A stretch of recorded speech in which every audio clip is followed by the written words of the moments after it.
Welcome दोस्तों। आज हम लोग बिहार बोर्ड के 10वीं क्लास के ज्योग्राफी के इकाई 1 का क प्राकृतिक संसाधन को पढ़ेंगे। इसके महत्वपूर्ण टॉपिक को पढ़ेंगे। सबसे पहले जान लेते हैं प्राकृतिक संसाधन किसे कहते हैं। इसके पहले जो वीडियो है सब वीडियो अपलोड कर दिया गया है। एक ज्योग्राफी का सीरीज चल रहा है, डेली एक वीडियो अपलोड किया जाएगा। इसलिए इस चैनल से जुड़े रहिए ताकि आपकी तैयारी अच्छी से हो सके। तो सबसे पहले हम लोग जान लेते हैं प्राकृतिक संसाधन किसे कहते हैं। तो प्रकृति प्रदत्त वस्तुओं को प्राकृतिक संसाधन कहते हैं। यहाँ पे प्रकृति होगा, को लिखा गया है। तो प्रकृति प्रदत्त वस्तुओं को प्राकृतिक संसाधन कहते हैं। ऐसी संसाधन जिसको प्रकृति ने दिया हुआ है, जिसको ईश्वर ने दिया हुआ है, प्रकृति के द्वारा प्रदान किया हुआ वस्तुओं को प्राकृतिक संसाधन कहते हैं। जैसे जल प्राकृतिक संसाधन है, हवा प्रकृति के द्वारा दिया गया है, वन प्रकृति के द्वारा दिया गया है, तो इसे प्राकृतिक संसाधन कहते हैं। और जो मनुष्यों के द्वारा उत्पादन किया जाता है उसे मानव निर्मित संसाधन कहते हैं। जैसे कपड़ा हो गया, टेबल हो गया, कुर्सी हो गया, या मनुष्यों के द्वारा बनाया जाता है, इसलिए इसे मानव निर्मित संसाधन कहते हैं। तो प्राकृतिक संसाधन के बारे में आ गया समझ में। हम भूमि पर निवास करते हैं, हमारी आर्थिक क्रियाकलाप इसी पर संपादित होता है। जितनी भी आर्थिक क्रियाकलाप होती है सब इसी पे संपादित होती है, यानी इसी पे होता है। इसलिए भूमि एक महत्वपूर्ण संसाधन है। भूमि जो है वह काफी महत्वपूर्ण संसाधन है और भूमि भी प्राकृतिक संसाधन है। भूमि पर क्या क्या क्रियाएं होती हैं, तो कृषि होता है, हम लोग खेती करते हैं भूमि पे। उसके बाद वानिकी होता है, फुलवारी लगाया जाता है, बाग बगीचे छोटे छोटे लगाए जाते हैं। उसके बाद पशुओं को चारा उपलब्ध होता है भूमि से ही, यानी पशुओं को चराने के लिए हम भूमि का इस्तेमाल करते हैं। मछली पालने के लिए भी भूमि का इस्तेमाल करते हैं। उसके बाद खुदाई के लिए खोद कर खनिज जैसे लोहा हो गया या फिर पेट्रोलियम हो गया या फिर जो है कोयला हो गया, यह सब खनन के माध्यम से निकलता है और यह सभी क्रियाएं भूमि से ही होती है। वन्य जीवन, वनों का जीवन जो होता है, पेड़ पौधे यह सब हो गए, या फिर जो है जो वनों में रहने वाले जानवर है वह। और परिवहन, परिवहन का मतलब एक जगह से दूसरे जगह जाना। जैसे अपने गाड़ियों को ले जाते हैं, साइकिल, मोटरसाइकिल, बस, ट्रेन, यह सब भूमि के द्वारा ही संपन्न होता है। उसके बाद संचार होता है जिसमें टेलीफोन होता है, टावर हिलाया जाता है, या फिर इंटरनेट का जो तार का जाल बिछा हुआ है, यह सभी क्रियाएं जो हैं वह भूमि पर ही संपन्न होते हैं। भूमि संसाधन के कई भौतिक स्वरूप हैं। भूमि संसाधन के बहुत सारे भौतिक स्वरूप हैं, जिसमें भूमि पर पर्वत पाया जाता है, पठार पाया जाता है, मैदान पाया जाता है, निम्न भूमि पाया जाता है और घाटियां पाया जाता है। घाटी किसे कहते हैं, तो दो पहाड़ों के बीच की रास्ता को घाटी कहा जाता है। यानी दो पहाड़ी होता है, उस पहाड़ी के बीच की रास्ता को घाटी कहा जाता है। पहाड़ी किसे कहते हैं, तो जिस पहाड़ की लंबाई 300 मीटर से कम होती है उसे पहाड़ी कहा जाता है। तो पर्वत, पठार, मैदान और निम्न भूमि भी एक प्रकार की भूमि है, जो मैदान की तरह यह भी होता है। और घाटियां, यह सभी भौतिक स्वरूप है, भूमि के भौतिक स्वरूप है। भारत भूमि संसाधन में संपन्न है। भारत में कुल 43% भूभाग पर मैदान है। भारत की कुल भूमि का 43% भूभाग मैदान है, जो कृषि और उद्योगों के लिए उपयोगी है। मैदानी क्षेत्र पर क्या किया जाता है, इसी पे चारागाह होता है, उसके बाद इसी पे जो है कृषि कार्य किया जाता है। और ज़्यादा जनसंख्या मैदानी भाग में ही रहती है, यहाँ की कृषि उपजाऊ होती है और जितने भी उद्योग धंधे होते हैं सब मैदानी इलाका में ही खोले जाते हैं। 30% भाग जो है वह पर्वतीय क्षेत्र है और 27% भाग पठारी क्षेत्र है। पठार किसे कहते हैं, तो पृथ्वी के कठोर सतह को पठार कहा जाता है, यानी पथरीला भूमि को पठार कहा जाता है। यहाँ भी कृषि की संभावना कम होती है और पर्वतीय क्षेत्रों पर भी कृषि की संभावना कम होती है। नेक्स्ट हम लोग जानेंगे मृदा निर्माण। मृदा का निर्माण कैसे होता है, तो मृदा किसे कहते हैं, पृथ्वी की सबसे ऊपरी पतली परत को मृदा कहते हैं। मृदा जो है वह काफी पतली परत होती है, कुछ ही किलोमीटर में मृदा सिमट जाती है। तो पृथ्वी के सबसे ऊपरी पतली परत को मृदा कहते हैं। मृदा पारितंत्र का एक महत्वपूर्ण घटक है। यह सबसे अधिक महत्वपूर्ण प्राकृतिक नवीकरणीय संसाधन है। फर्स्ट चैप्टर में आप लोगों को नवीकरणीय और अनवीकरणीय संसाधन के बारे में बता दिया गया है। ऐसा संसाधन जिन्हें पुनः हम उपयोग कर सकते हैं, जैसे भूमि, यानी जो समाप्त नहीं होता है, जैसे भूमि हो गया, हवा हो गया, जल हो गया, वह नवीकरणीय संसाधन कहलाता है। तथा जिन संसाधन को हम एक बार उपयोग करने के बाद फिर दोबारा आसानी से प्राप्त नहीं कर सकते हैं, उसे अनवीकरणीय संसाधन कहते हैं। जैसे कोयला एक बार समाप्त हो जाएगा, फिर नहीं आएगा वापस। पेट्रोलियम हो गया, केरोसिन हो गया, यह सभी अनवीकरणीय संसाधन हो गया। मृदा का जो निर्माण होता है वो काफी लंबी अवधि में पूर्ण होता है और यह एक जटिल प्रक्रिया है। कुछ सेंटीमीटर, इंच नहीं, इंच से भी छोटा सेंटीमीटर होता है। 1 सेंटीमीटर में 2.5, 1 इंच में 2.54 सेंटीमीटर होती है। 1 इंच में लगभग 2.5 सेंटीमीटर होता है। तो यहाँ है कि कुछ सेंटीमीटर गहरी मृदा के निर्माण में लाखों वर्ष लग जाते हैं। कुछ सेंटीमीटर गहरी मृदा बनाने के लिए लाखों वर्ष लग जाते हैं। चट्टानों के टूटने फूटने तथा भौतिक, रासायनिक और जैविक परिवर्तनों से मृदा निर्माण होता है। मृदा का निर्माण जो होता है वह चट्टानों के टूटने फूटने से। चट्टान किसे कहते हैं? तो जो पृथ्वी का मजबूत भाग होता है, जो कठोर भाग होता है, उसी को चट्टान कहते हैं। यानी जो पथरीला भाग होता है उसी को चट्टान कहते हैं। और चट्टान जब टूटती फूटती है तो उसी से मृदा का निर्माण होता है। कुछ सेंटीमीटर मृदा के निर्माण में लाखों वर्ष लग जाते हैं। जो भूगोलविद है वह इसे अत्यंत धीमी प्रक्रिया मानते हैं। मृदा निर्माण के कारक क्या होते हैं? तो ऊंचा वक्ष होना चाहिए। ऊंचा वक्ष का मतलब ऊंचाई, ढलान होना चाहिए, तब मृदा का निर्माण होगा। उसके बाद चट्टानों के माध्यम से मृदा का निर्माण होता है। चट्टानों के टूटने फूटने से मृदा का निर्माण होता है। कुछ सेंटीमीटर, कुछ इंच मृदा निर्माण में लाखों वर्ष लग जाते हैं। उसके बाद मृदा के लिए जलवायु होना चाहिए। जलवायु किसे कहते हैं? तो 25 वर्ष के औसत मौसम को जलवायु कहते हैं। किसी स्थान विशेष में 25 वर्ष के औसत मौसम को हम जलवायु कहते हैं।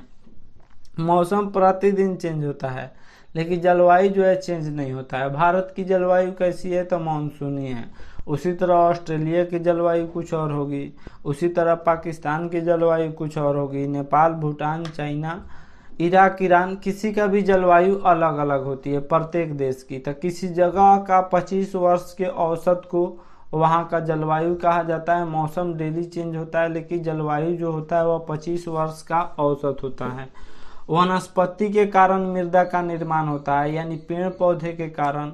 और जैव पदार्थ, जैव पदार्थ किसे कहते हैं? जो सड़ जाए वह जैव पदार्थ कहलाते हैं। जैसे पेड़ पौधे सड़ जाते हैं, मनुष्य सड़ जाता है, कागज सड़ जाता है, तो जैव पदार्थ कहलाएगा। अजैव पदार्थ किसे कहते हैं? जो नहीं सड़ता है।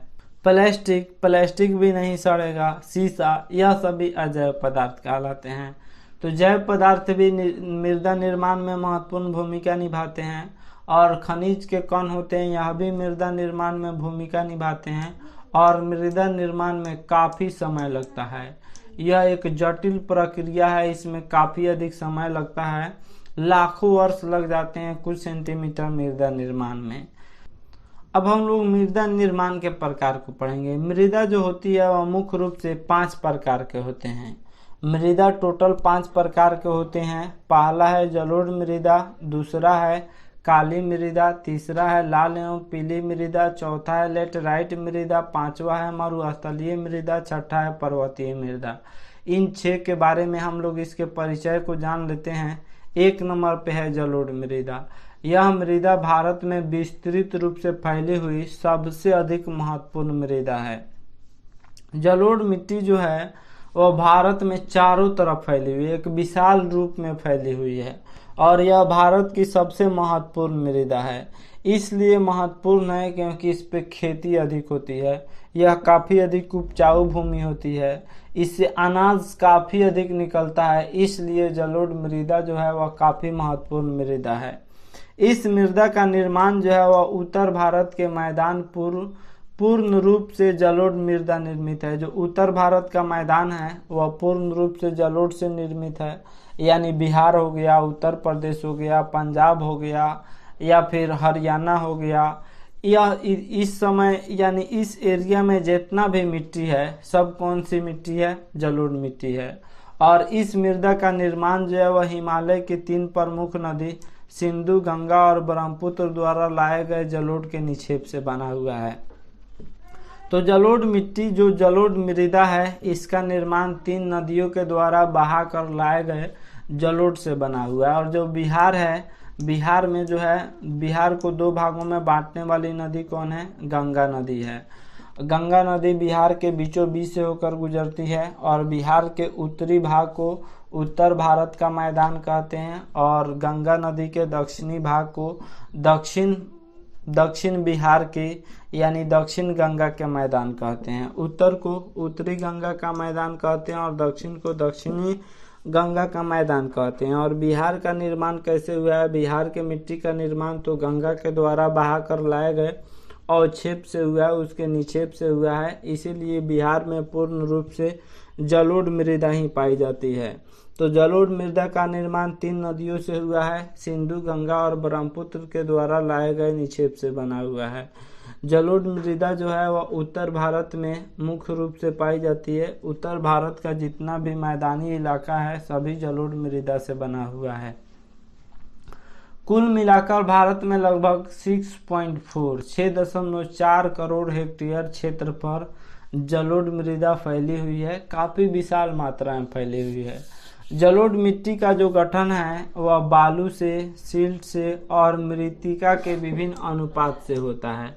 इसका रंग धुंधला से लेकर लालिमा लिए भूरे रंग का होता है। जो जलोढ़ मिट्टी होता है वह धुंधला होता है और फिर लालिमा लिए हुए भूरे रंग का होता है। ऐसी मृदाएं पर्वतीय पदीय क्षेत्र में बने मैदानों में आम तौर पर मिलती है, यानी मैदानी क्षेत्र में यह मृदा जो है वह आम तौर पर मिलती है। वायु के आधार पर जलोढ़ मृदा 2 प्रकार के हैं। जलोढ़ मिट्टी 2 प्रकार के होते हैं, एक पुराना जलोढ़ और दूसरा नया जलोढ़। और इस तरह जो है वह प्रकार के हिसाब से जलोढ़ मिट्टी जो होती है वह 2 प्रकार की होती है।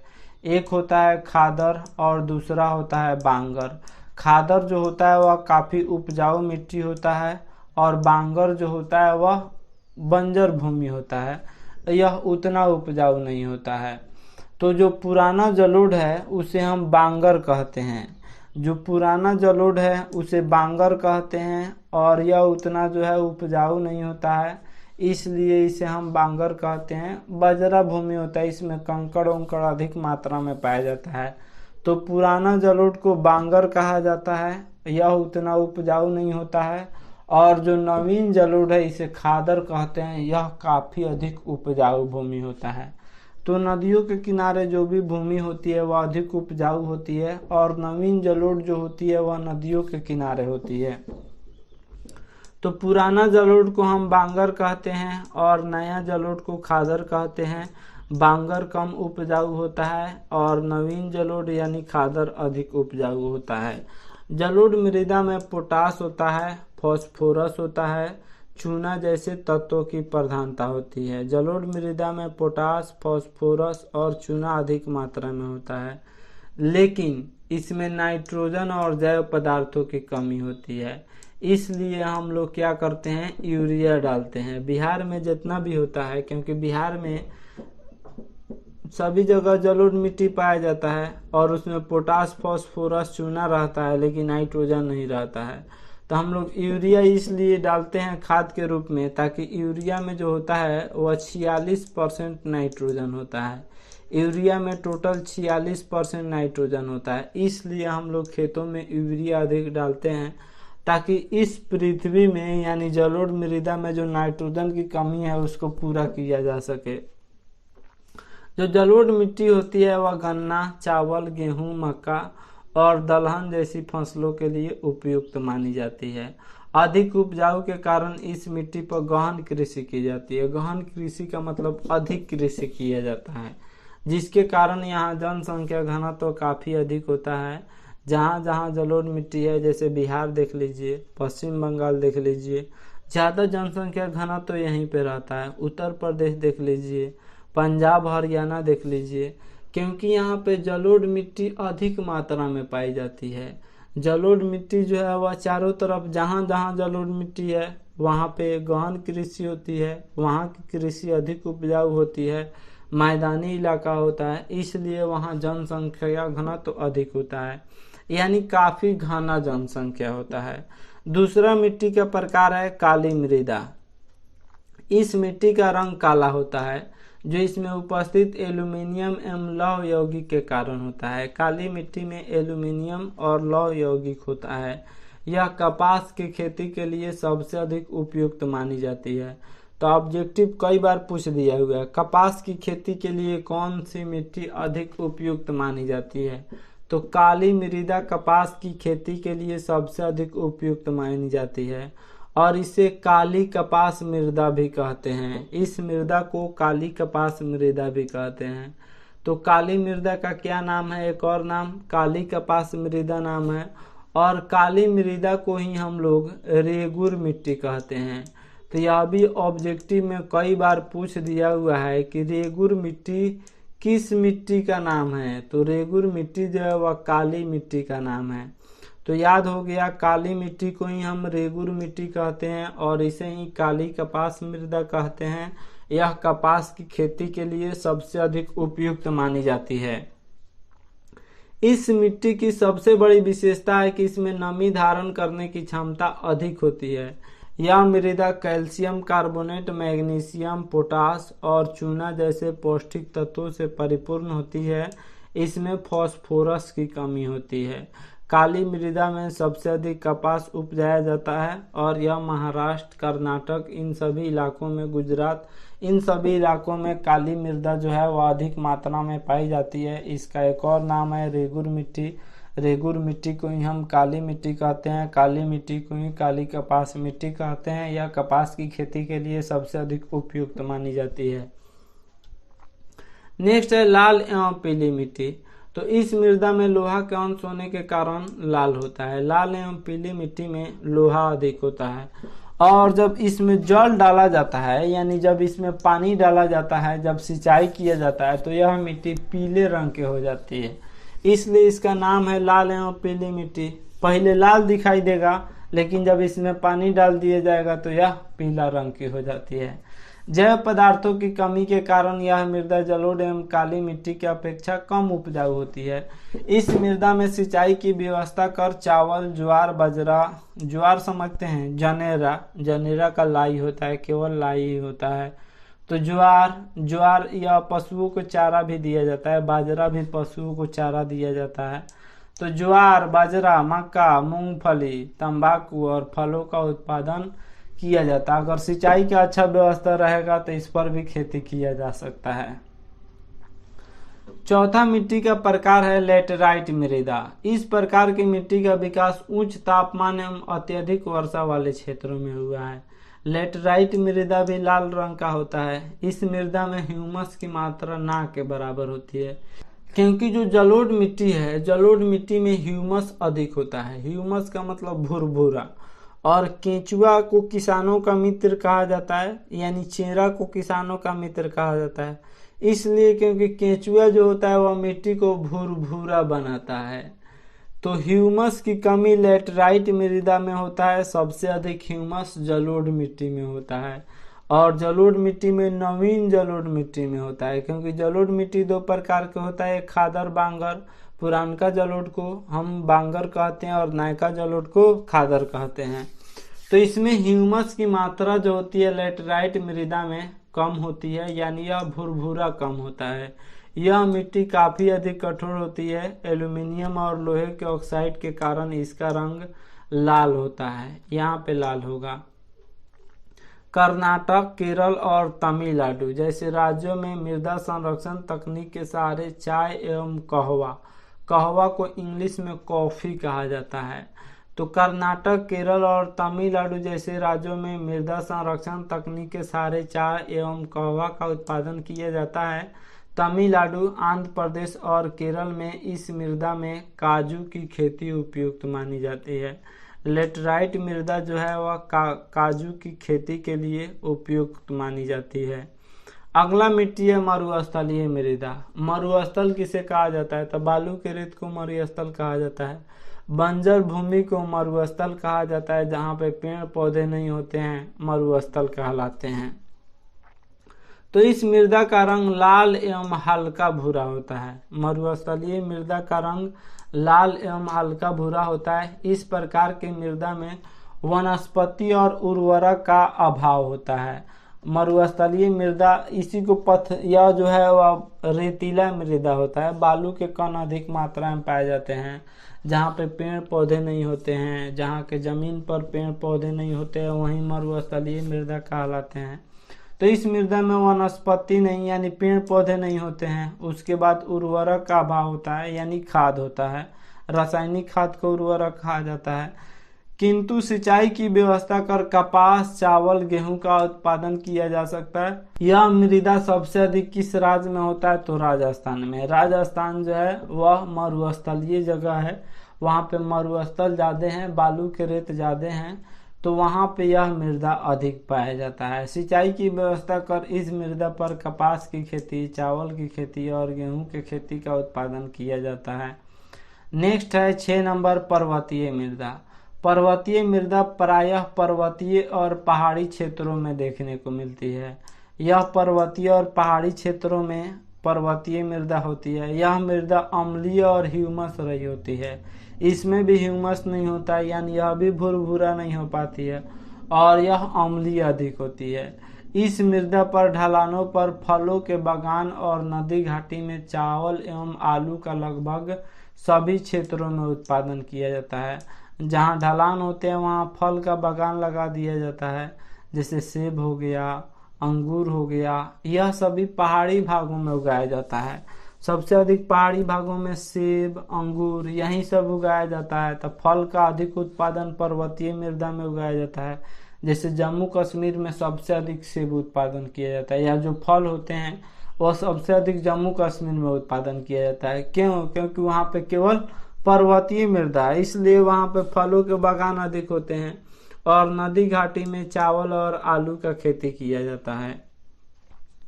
तो ये था पार्ट 1। इसका पार्ट 2 जल्द ही अपलोड कर दिया जाएगा। आशा करता हूँ यह वीडियो आप सब काफ़ी पसंद आया होगा। हमारे चैनल को सब्सक्राइब करें, इस वीडियो को लाइक करें तथा अधिक से अधिक शेयर करें। Thanks for watching my video.